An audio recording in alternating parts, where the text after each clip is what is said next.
Hello everyone, welcome to CP classes. Guys, I am Ankit Kaushal. Hopefully आप अपने घर में सब अच्छे होंगे। तो गाइस, अच्छे रहिए, ध्यान रखिए अपना।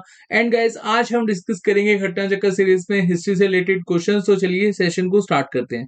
क्वेश्चन फर्स्ट है, the transfer of capital from Delhi to Daulatabad was order by which sultan. Option A है मुबारक शाह खिलजी, ऑप्शन बी है गयासुद्दीन तुगलक, ऑप्शन सी है Muhammad bin Tughlaq and option D है फिरोज शाह तुगलक। बहुत इजी क्वेश्चन है। होपफुली अभी तक आपने इस क्वेश्चन का सही आंसर मार्क कर लिया होगा।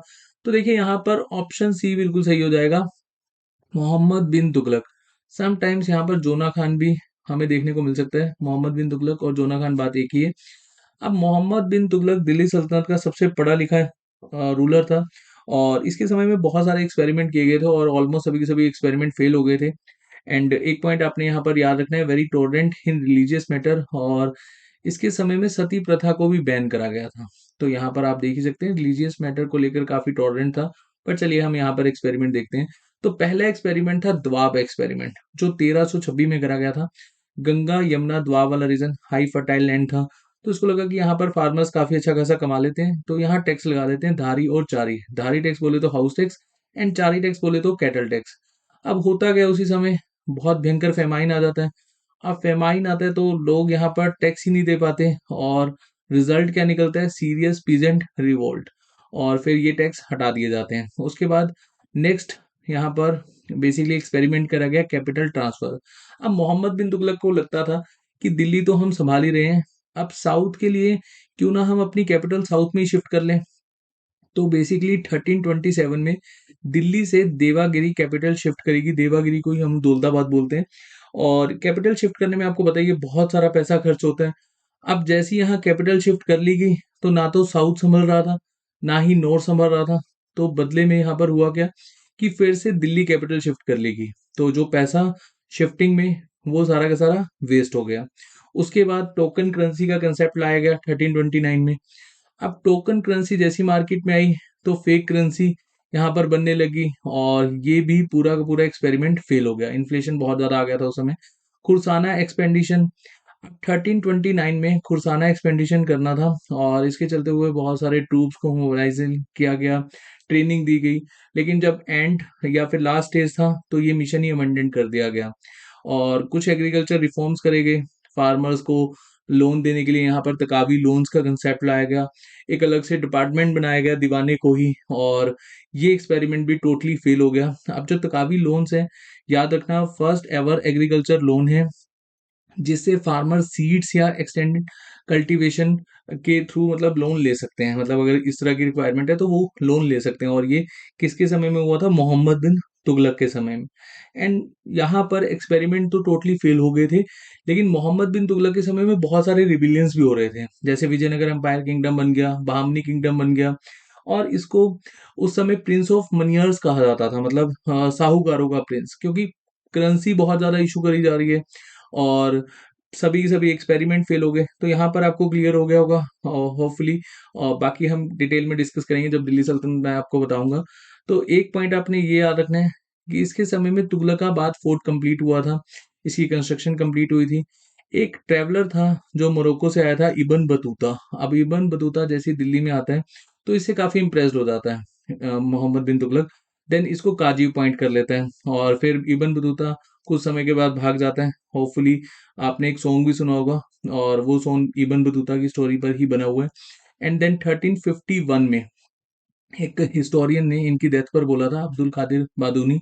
और क्या कोट किया था, the sultan was freed from his people and the people from the sultan. तो आप देख सकते हैं कि एक्सपेरिमेंट से लोग परेशान हो गए थे और जैसे ही यहाँ पर डेथ होती है उसके बाद लोग खुश हो गए थे कि फाइनली अब कोई अदर एक्सपेरिमेंट हमें नहीं देखने को मिलेगा। मतलब एक तरह से जनता खुश नहीं थी।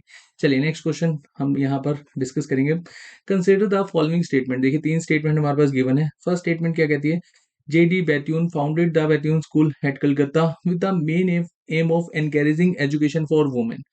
अब J.D. Bethune या फिर पंडित विद्यासागर, तो यहाँ पर जो स्टेटमेंट है वो दोनों ही कंटेक्स्ट में सही हो जाएगी। तो फर्स्ट स्टेटमेंट तो आपकी सही है।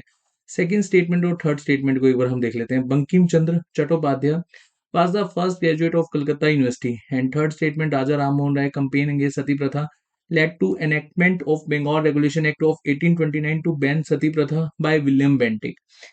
तो काफी अच्छा क्वेश्चन है। फर्स्ट स्टेटमेंट तो मैं आपको ऑलरेडी बता चुका हूँ कि सही है, चाहे यहाँ पर पंडित विद्यासागर जी आ जाएं और या फिर जेडी बैतून, दोनों के द्वारा ही फाउंड करा गया था बैतून स्कूल। तो सेकंड स्टेटमेंट ये भी बिल्कुल सही हो जाएगी। सेकंड स्टेटमेंट में एक नाम आपको और याद रखना है, Jadunath Bose. Bankim Chandra Chattopadhyay and Jadunath Bose were the first graduate of Calcutta university on January 30 1858। Date नहीं पूछी जाती, नेम आपने याद रखने हैं। और थर्ड स्टेटमेंट ये भी सही है, राजा राम मोहन राय ने कंपेन बेसिकली चलाया था सती प्रथा के अगेंस्ट में, और फिर बाद में चलकर इसको बैन कर दिया गया था विलियम बेंटिक के द्वारा। तो यहाँ पर ऑप्शन डी बिल्कुल सही हो जाएगा। चलिए नेक्स्ट क्वेश्चन देख लेते हैं, ये नेम आपने याद रखना है, ये नेम इंपॉर्टेंट है। चलिए, queen Victoria's proclamation was read out by lord Canning on 1 November 1858 at, option A है इलाहाबाद, ऑप्शन बी है कलकत्ता, ऑप्शन सी है बॉम्बे एंड ऑप्शन डी है मद्रास। अब क्वीन विक्टोरिया प्रोक्लेमेशन कब आया था? देखो 1857 का रिवोल्ट हुआ। अब रिवोल्ट तो ब्रिटिशर्स ने जैसे तैसे शांत करवा लिया, लेकिन यहाँ पर ब्रिटिश ईस्ट इंडिया कंपनी से सारी पावर छीन ली गई थी और क्राउन रूल एस्टेब्लिश कर दिया गया था 1858 में। अब यहाँ पर लॉर्ड कैनिंग के द्वारा प्रोक्लेमेशन रीड आउट कहाँ करा गया था? इलाहाबाद में। तो ये पॉइंट आपको याद रखना है। और एक बार हम देख लेते हैं इस तरह का ये प्रोक्लेमेशन नोट था। अच्छा, 1857 की रिवोल्ट के रीजन क्या थे? ज्यादा हम डिटेल में नहीं जाएंगे, मैं आपको फिर भी बता देता हूँ। एक तो सब्सिडरी अलायंस हमने प्रीवियस सेशन में काफी डिटेल में डिस्कस किया था, जहां पर मैंने हैदर अली, टिप्पू सुल्तान आपको काफी डिटेल में बताया था कि टिप्पू सुल्तान से सब्सिडी लाइन साइन करवाना चाहता था ब्रिटिश ईस्ट इंडिया कंपनी, और फिर बदले में यहाँ पर फोर्थ वार हो गया। अब सब्सिडी लाइन्स को आप ऐसे समझ लो कि ब्रिटिशर्स चाहते थे कि कोई भी राजा है या कोई भी एम्पायर है ये हमारे अंडर चले। सिंपल वर्ड्स में अगर हम यहाँ पर सब्सिडी लाइन्स को समझें। उसके बाद है doctrine of lapse. Doctrine of lapse को हिंदी में विले की नीति भी कहा जाता है। अगर किसी भी राजा का खुद का बेटा नहीं है तो वो अपने भाई का, बहन का या किसी का भी बेटा अडॉप्ट नहीं कर सकता। अगर खुद का बेटा नहीं है तो उसका अंपायर कौन हत्या लेगा? ब्रिटिशर्स हत्या लेंगे। Doctrine of lapse, subsidy lands, doctrine of lapse, एक तो ये रीजन थे। एंड एक स्पोई म्यूटिनी हुई थी, आपको याद आ रहा होगा कि ब्रिटिशर्स जो बेसिकली वेपन्स यूज करते थे और जो कारतूस यूज करते थे उसको चलाने से पहले छिलना पड़ता था मुंह से, और उसमें मांस लगा हुआ था काऊ का एंड पिग का। अब आपको पता है हमारे हिंदू धर्म में काऊ को माता माना जाता है, तो इसके चलते हुए स्पोई म्यूटिनी हुई। और इस्लाम में जो सुअर है इसको आई थिंक प्रोहिबिट किया गया है। तो ये कुछ रीजंस थे। और यहाँ पर एक रिलीजियंस मैटर में भी काफी इंटरफेरेंस कर रहे थे, जैसे क्रिश्चियन मिशनरीज बहुत ज्यादा आ गए थे यहाँ पर। और क्रिश्चियन मिशनरीज का मेन मोटिव क्या था? कि लोगों को क्रिश्चियन धर्म में कन्वर्ट करवाना। एंड यहाँ पर इंडस्ट्रियल रेवोल्यूशन भी चल रहा था, जिसके चलते हुए जो हैंडक्राफ्ट से या जो इंडियन मार्केट थी वो टोटली कहीं ना कहीं यहाँ पर इंग्लैंड की मार्केट के पॉइंट ऑफ व्यू से बंद सी हो गई थी। और उस समय पर्शियन लैंग्वेज की जगह इंग्लिश लैंग्वेज को इम्पोर्टेंस दी जा रही थी, और कोर्ट्स में, अदर ऑफिस में इंग्लिश लैंग्वेज को ऑफिशियल कर दिया गया था, जिससे बहुत सारे लोगों की जॉब चली गई थी। तो ये कुछ एक रीजंस हैं 1857 की रिवोल्ट के, हमने काफी डिटेल में कवर किया हुआ है मॉडर्न हिस्ट्री में, होपफुली वो वहां पर आपने सेशन देखा होगा। तो आपने याद रखना है लॉर्ड कैनिंग ने रीड कहाँ करा था? प्रोक्लेमेशन इलाहाबाद में। चलिए नेक्स्ट क्वेश्चन देख लेते हैं। Who started the socio religious organisation Tattvabodhini Sabha? Tattvabodhini सभा को किसके द्वारा स्टार्ट करा गया था? राम मोहन रॉय, राधाकांत देव, देवेंद्रनाथ टैगोर, द्वारकानाथ टैगोर। तो यहाँ पर ऑप्शन सी बिल्कुल सही हो जाएगा, Devendranath Tagore. Devendranath Tagore started socio religious organisation Tattvabodhini Sabha 1839, year याद रखना। और एक इन्होंने जर्नल भी चलाया था तत्वबोधनी के नाम से ही, और उसके बाद इन्होंने ब्रह्म समाज को ज्वाइन कर लिया था। लेकिन यहाँ पर फर्स्टली पूछा जाता है कि तत्वबोधनी सभा को ऑर्गेनाइज मतलब किसके द्वारा स्टार्ट किया गया था? तो याद रखना देवेंद्रनाथ टैगोर। और ब्रह्म समाज हमने काफी डिटेल में कवर किया हुआ है 10 मिनट सीरीज में भी, और जहां पर हमने सोशल रिलीजियस सभी के सभी मूवमेंट्स पढ़े थे वहां पर भी मैंने आपको पढ़ाया था।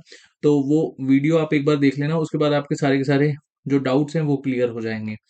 चलिए next, which one of the which one of the following rulers established embassies in foreign countries on modern lines? ये हमने प्रीवियस घटना चक्कर में भी डिस्कस किया था।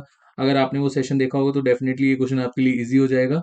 ऑप्शन ए है हैदर अली, ऑप्शन बी है मीर कासिम, ऑप्शन सी है Shah Alam second, and option D है टीपू सुल्तान। तो फॉरेन में अपनी एम्बेसीज किसने एस्टेब्लिश करी थी? टीपू सुल्तान ने। और टीपू सुल्तान एंड फ्रेंच के जो रिलेशन है वो काफ़ी अच्छे थे। और यहाँ पर मेनली एम क्या था कि अगर कभी भी ज़रूरत होगी फॉरेन कंट्रीज़ की, तो हमें यहाँ पर मिल जाएगी, हमें यहाँ पर एम्बेसीज को एस्टेब्लिश करना है। तो टीपू सुल्तान के द्वारा ये एफर्ट्स करे गए थे। तो आपको यहाँ पर याद रखना है, ऑप्शन डी बिल्कुल सही है। चलिए नेक्स्ट क्वेश्चन है, which governor general had abolish slavery in India? Slavery को किसके द्वारा अबॉलिश करा गया था? और ये एक्ट डायरेक्टली पूछा जाता है, एक्ट 5 ऑफ 1843, या फिर ऐसे क्वेश्चन आता है कि इंडियन स्लेवरी एक्ट 1843 को किसके द्वारा अबॉलिश करा गया था? Lord Cornwallis, Lord Wellesley, Lord William Bentinck, Lord Ellenborough. तो यहाँ पर ऑप्शन डी बिल्कुल सही हो जाएगा, लॉर्ड एलनबर्ग के द्वारा अबॉलिश करा गया था। और लॉर्ड एलनबर्ग से एक ही क्वेश्चन पूछा जाता है, और ये क्वेश्चन यही है, इंडियन स्लेवरी एक्ट को अबॉलिश करा गया था इनके द्वारा 1843 में। चलिए next question, first all Hindi newspaper Udant Martand was published from Calcutta in the year 1826, who was its editor? Pandit Jugal Kishore Shukla, option B है पंडित सदल मिश्रा, ऑप्शन सी है भारतेंदु हरिश्चंद्र, ऑप्शन डी है महावीर प्रसाद द्विवेदी। तो किसके द्वारा पहला हिंदू न्यूज़पेपर पब्लिश करा गया था कलकत्ता में? तो ऑप्शन ए यहाँ पर बिल्कुल सही हो जाएगा, पंडित Jugal Kishore Sharma. First time 500 copies को यहाँ पर पब्लिश करा गया था, और हर ट्यूसडे के दिन ये न्यूज़पेपर पब्लिश करा जाता था। अब यहाँ डेट भी आपको याद रखनी है, मई 20 1826। और फर्स्ट टाइम यहाँ पर हिंदी न्यूज़पेपर मतलब देवनागरी स्क्रिप्ट का यूज करा गया था। चलिए, the Vijay Stambh at Chittor was built by, ये तो बहुत बार क्वेश्चन पूछा हुआ है। विजय स्तंभ किसके द्वारा बनाया गया था? राणा संगा, राणा कुंभा, राणा प्रताप एंड राणा उदय सिंह। तो देखिए, यहाँ पर मालवा को जीतकर किसने बनाया था विजय स्तंभ? राणा कुंभा ने। तो ऑप्शन बी बिल्कुल सही हो जाएगा। यहाँ आप डिटेल इंफॉर्मेशन में देख सकते हैं। नेक्स्ट क्वेश्चन है, वो among the following Mongol leader commanders did not cross Indus to attack India? ये ऑलमोस्ट 7-8 बार स्टेट पीसीएस में पूछा जा चुका है क्वेश्चन, और हरियाणा में आ चुका है, आई थिंक यूपी में भी पूछा जा चुका है, और वेस्ट बंगाल में भी पूछा जा चुका है। तो बहुत सारे स्टेट पीसीएस में क्वेश्चन आ चुका है, इवन एसएससी में भी ये क्वेश्चन देखने को मिला था। तो अब देखिए, यहाँ पर आपको इसमें डिटेल में नहीं जाना कि कौन से कमांडर ने अटैक करा था। इस क्वेश्चन को मैं आपको डिफरेंट पॉइंट ऑफ व्यू से समझाऊंगा जब हम डिस्कस करेंगे कि मंगोल आक्रमण हमारे इंडिया में क्यों होते थे, रीजंस क्या थे। तो हम बहुत जल्द उससे रिलेटेड एक वीडियो लेकर आएंगे, वहां पर आपको क्लियर हो जाएगा कि इंडिया में ही क्यों अटैक होते थे। ठीक है, वहां पर मैं आपको सभी के सभी लीडर्स भी बता दूंगा। लेकिन अभी के लिए आपने यहाँ पर याद रखना है, चंगेज खान। चंगेज खान ने इंडस को पार नहीं करा था। तो यहाँ पर हमारा ऑप्शन ए बिल्कुल सही हो जाएगा। और आज का जो हमारा लास्ट क्वेश्चन है, Zain ul Abidin who prohibited cow slaughter was a ruler of Bengal, Gujarat, Malwa या फिर कश्मीर? तो जैन उल अब्दीन कहाँ के रूलर थे जिन्होंने काउ स्लॉटर को प्रोहिबिटेड कर दिया था? तो ये रूलर थे कश्मीर के। और he was very tolerant towards the Hindu. और इवन ये हिंदू के जो फेस्टिवल्स होते थे, मतलब जो हमारे फेस्टिवल्स होते थे, उनमें भी शामिल हो जाते थे, और जो हमारे तीर्थ हैं वहां पर भी विजिट करते थे। इन्होंने जजिया टैक्स को भी हटा दिया था, और किलिंग ऑफ काउस पर बैन लगा दिया था, तो मैं आपको बता ही चुका हूँ। तो आपने याद रखना है कहाँ के रूलर थे, कश्मीर के। ऑप्शन डी बिल्कुल सही हो जाएगा। तो आज जो हमने 10 क्वेश्चन डिस्कस करे, तो आपने कमेंट सेक्शन में बताना है आउट ऑफ 10 आपके कितने क्वेश्चंस ठीक हुए। कुछ क्वेश्चन स्ट्रेट फॉरवर्ड थे, कुछ क्वेश्चन थोड़े से ट्रिकी थे।